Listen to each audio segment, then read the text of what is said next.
ಅಂಬುರುಗದಡಲಿ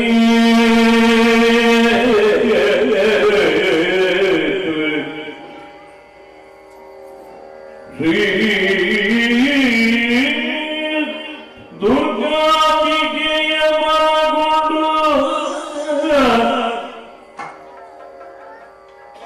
ಭಕ್ತಿಯೊಳಂಬಿಕಾ ಸುತ ವಿಘ್ನರಾಜನ ಬಿರಿದು ಸಂತುದಿಸಿ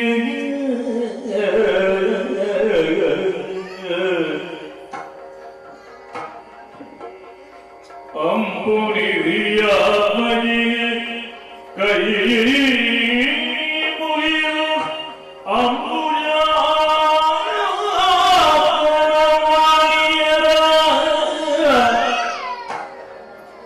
ಪಾದಾಂಬುಜಗೆ ಮೊಳಪಡುತ್ತಿವೆ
ಹುಟ್ಟಿದ ಮೂರು ಮೂರ್ತಿಗಳಿಗೆ ಸರಿಯಾದ ಹೆಸರು, ಇರುವುದಕ್ಕೆ ಸ್ಥಳ, ಮಾಡುವುದಕ್ಕೆ ಉದ್ಯೋಗವನ್ನು ಒದಗಿಸಿಕೊಟ್ಟವಳೇ ಇದ್ದಾಳೆ.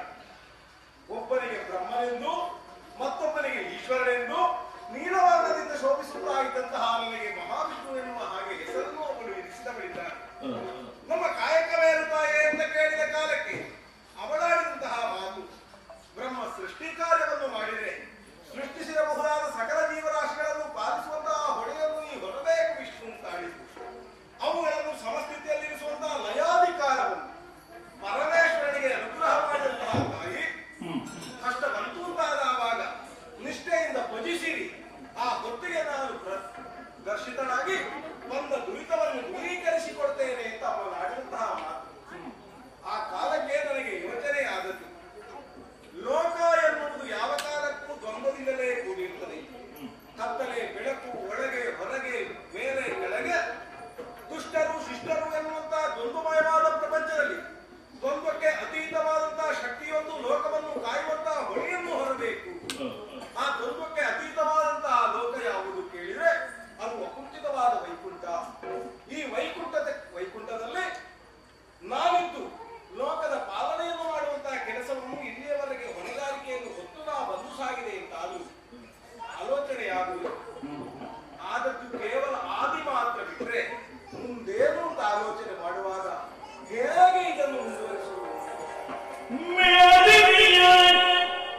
ನಿರ್ಮಾಣ ಕಾರ್ಯಕ್ಕೆ ಬದಲು ಯೋಚಿಸಿ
ಮದನ ವೈರಿಯನೇ ಮುದಗೆ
ಹಾಗಾದ್ರೆ ಎಷ್ಟೋ ಜೀವರಾಶಿಗಳು ಕರ್ಮಕ್ಕನುಸಾರವಾಗಿ ಜೀವವನ್ನು ಹೊಂದುವುದಕ್ಕೆ ಇದ್ದ ಅದನ್ನು ನಾ ಪಾಲಿಸುವುದಕ್ಕೂ ಇದ್ದೇನೆ.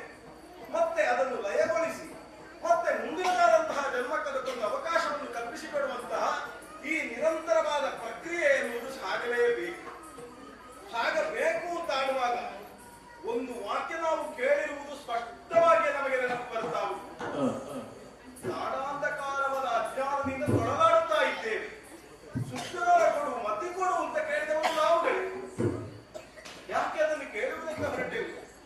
ಅರ್ಥಾತ್ ನಾವು ಯೋಚಿಸಿ ಕೆಲಸವನ್ನು ಮಾಡುವುದಕ್ಕೆ ಇದ್ದವರು ಎನ್ನುವುದು ನಮ್ಮದಾದಂತಹ ಈ ಜಿಹ್ವವೇ ಆಡುವುದಕ್ಕೆ ಮನ ಮಾಡಿದೆ ಅಂತ ಹೇಳಿದ್ರು ತಪ್ಪಾಗಲಿಕ್ಕಿಲ್ಲ.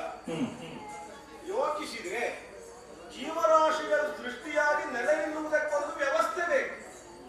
ಕಾಣುವುದು ಎಲ್ಲಾ ಕಡೆಯಲ್ಲಿ ನೋಡಿದ್ರು ಸಾಗರಾಪುವಂತ ಜಲರಾಶಿ ಬಿಟ್ಟರೆ ಬೇರೇನೂ ಇಲ್ಲ. ವೈಕುಂಠವನ್ನೇ ಕಂಡ್ರೆ ಅರ್ಥವಾಗುವುದಿಲ್ಲವೇ? ವೈಕುಂಠ ಏನಿದೆ? ಹಾಲಿನ ಕಡಲು.